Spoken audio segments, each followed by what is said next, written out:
the Florida Writer Podcast, a discussion about writing and other things. Hello, and welcome to another edition of the Florida Writer Podcast with your host, Alison Nissen, who is dealing with a rough voice today. Today, I am so lucky to be introducing Tim O'Leary. Tim, could you give us a 60-second elevator pitch about who you are and what you write? Sure. Thanks, Alison. I am primarily a short story writer, though I have a novel coming out next year. But I have written two collections of short stories. One is called Dick Cheney Shot Me in the Face, and the newest one is Men Behaving Badly, which just came out last month. And I have a Corona-themed book, The Coronaverse, is coming out later this year. I live in the Pacific Northwest, and I tend to write sort of male characters. Most of the stories have been in different publications, and I put them together in collections. So the coronavirus, I'm going to guess that's about the virus. Yeah, the thing that happened was I was actually working on a novel that I was in edit on when the pandemic occurred, and so I had to stop that and write all about what was going on. And it's a series of linked short stories that take place in a fictitious town called Santa Ynez. And so the characters reoccur. I was very concerned at the time with some of the sort of the social themes going on during Corona, and some of them are funny. Initially, when it came out, people were like, I don't think we're ready for a comedy about COVID, but I think it's aged pretty well now, and the publisher felt it was a good time to come out with it. So that'll be out in April. Well, that sounds fun. It was such a memorable time for everybody. Yeah, and just a very juicy literary time, because it kind of felt we were all like we were all existing in a video game. And so I kind of wanted to capture those moments, and I was very overwhelmed with them. And of course, I had a lot of time to sit and write, so it worked out well for me. As you're speaking, I'm thinking that during the pandemic, we all now have stories, and it reminds me of it's like the when women give child I'm saying this wrong. When women give birth, they have those birthing stories forever, and they talk about them all the time. I can speak from Right. experience, but I think that's what this is going to be, is we all just have these stories. It'll just keep going and going and going. Yeah, the monumental, depending what age you were, where were you when Kennedy was assassinated? Where were you when the Twin Towers came down? We're all going to have big stories about this from a wide variety of perspectives.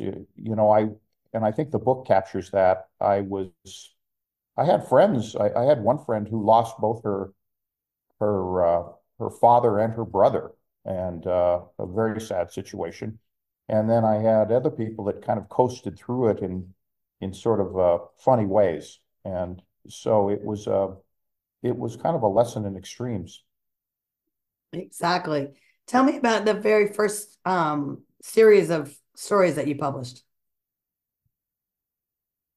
Well, what happened was I had been in the advertising business for a long time. I was a creative director and wrote a lot in the advertising business. And one day, over a decade ago, I was incorrectly diagnosed with cancer, and they told me I had very serious lung cancer. Took a little while to sort that out and find out that it was an incorrect diagnosis. But when that happened, and I had written nonfiction, and of course, advertising for a long time, I'd written a nonfiction book. I decided, hey, the universe is telling me something here. So I went back to school, got my MFA, because I just wanted to write fiction. And I started writing short stories, which was something I'd never done. I'd always kind of thought of being a fiction writer as writing novels, but I really enjoyed the format, and it was very fulfilling for me. Um, and shortly after I got out of the MFA program, I published a collection of 18 stories. The lead one is called Dick Cheney Shot Me in the Face, which was based on an interaction I had with Dick Cheney.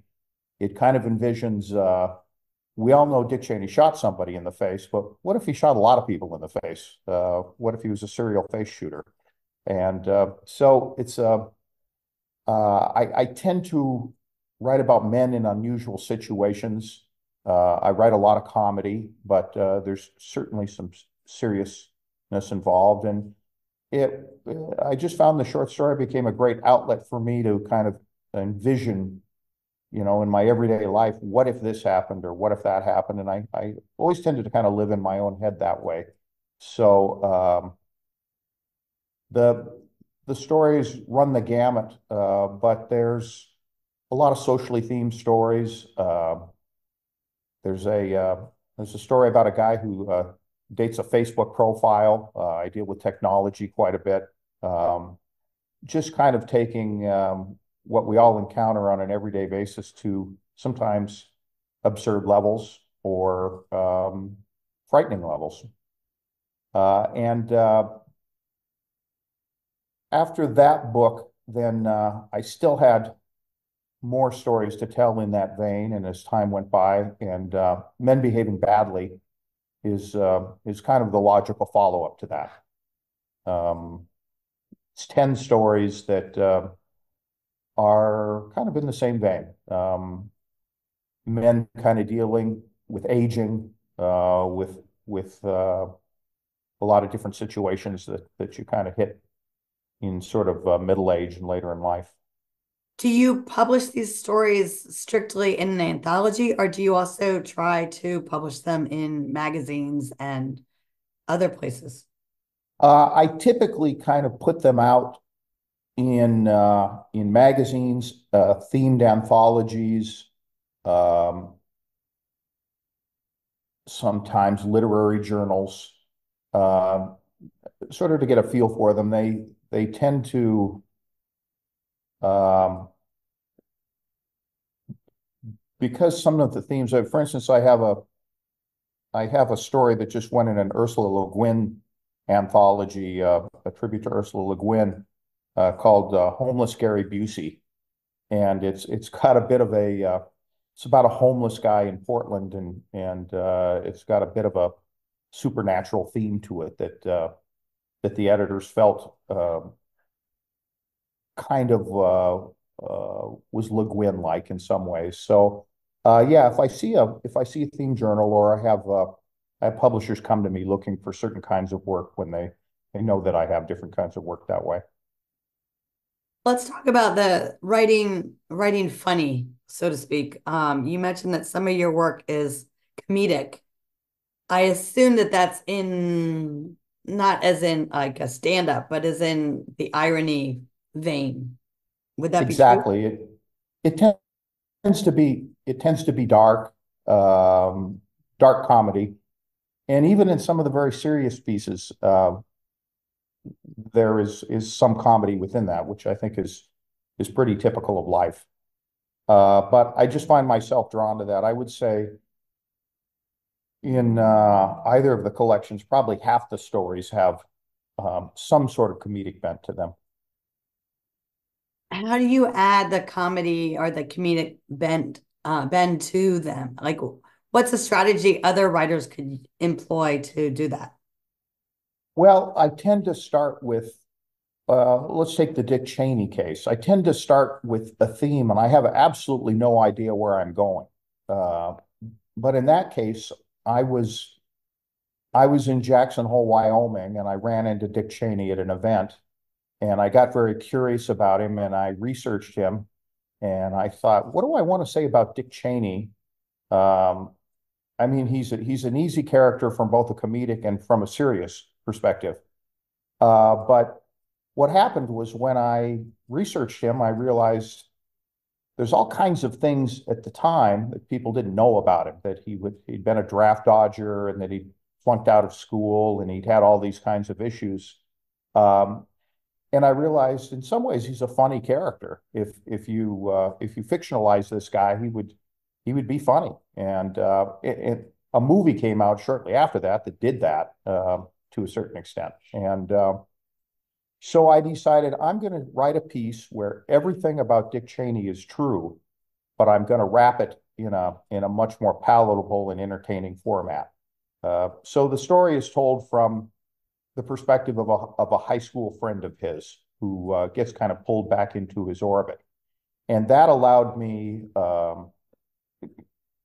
to put in a lot of what I thought was very fun dialogue and characters, but sticking to the theme that everything has to be true except the narrator.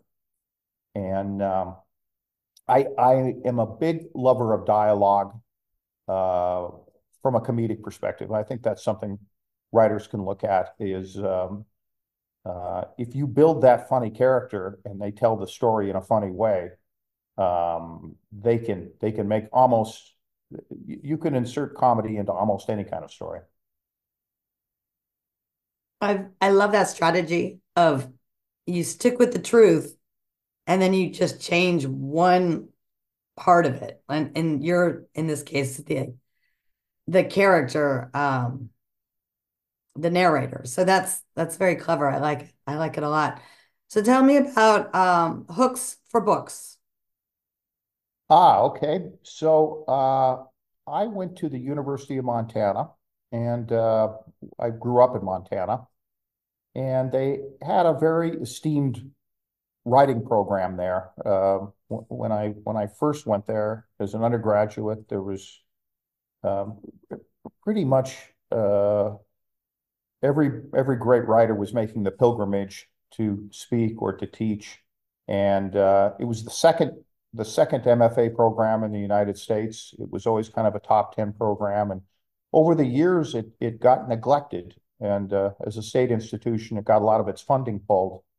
And I was friends with a lot of the professors there, and a lot of Missoula, Montana, where it's located, is sort of a great haven of writers. There's a lot of terrific people that live there and kind of make that their home.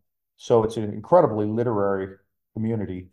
I was very sad to see the program being basically defunded out of business, and it made no sense because I think it's probably the most selective program of any program in the Montana university system. I think they only take about 8% of applicants, something like that, and it's a small program.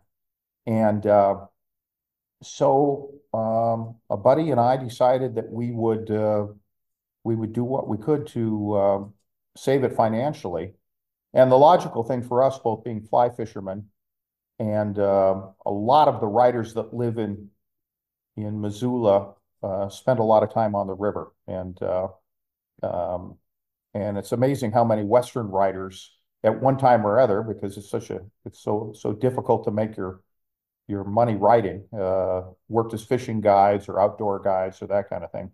So we hold an annual fishing event, and people come in from all over the country. It sells out every year, and we raise quite a bit of money for the program. And also, we get a lot of people to support the program, so that has really helped make people more aware of the program. And we're going into our third year. Because we brought notoriety to the program, we've been able to get a lot more donations. And I would say the MFA program is really thriving now. If we have writers interested in pursuing an MFA, it's a really good one to look at, and really great staff run by a poet named Chris Dombrowski, who works with me. And so it's been real gratifying. And I go back and work with the MFA program a few times a year. It's something I just really enjoy. Well, congratulations. That sounds like quite an endeavor and something that's worthwhile. So, yeah, we writers appreciate your effort. Well, it's great. It doesn't take a lot of money to support a writing program. It's not like you need labs or equipment or anything. You just basically need smart people in a room to meet in. And the other part of it is it's been very discouraging to see sort of the arts and liberal arts get defunded and neglected in sort of this new age, I think we take for granted how important it is to have creative people out, putting ideas down on paper. And so I would encourage everybody, if you have a program, if you have a liberal arts program, it's really a great time to support them. Well, it's interesting. We everyone pushes STEM. We all want the STEM, we push it. But even STEM, you need the creative ideas in order to push the frontier of the sciences. Yeah, absolutely. Absolutely. I just tell people, imagine your life if a lot of people out there that you don't know about weren't creating things for you.